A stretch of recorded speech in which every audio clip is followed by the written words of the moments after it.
есть фильм «Аватар», и его я вижу как некую модель дальнейшего развития человечества. Почему дальнейшего? Почему не прошлого?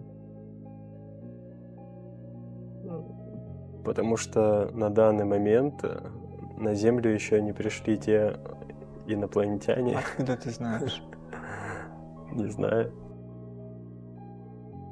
Если начинать рассматривать то, как все устроено без знаний об этом, как об этом говорят, а из здравомыслия, используя интеллект, и ты можешь обнаружить очень удивительные открытия для себя.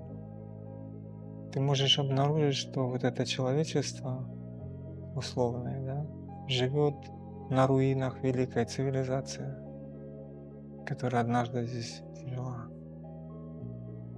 Поэтому мы ничего не знаем.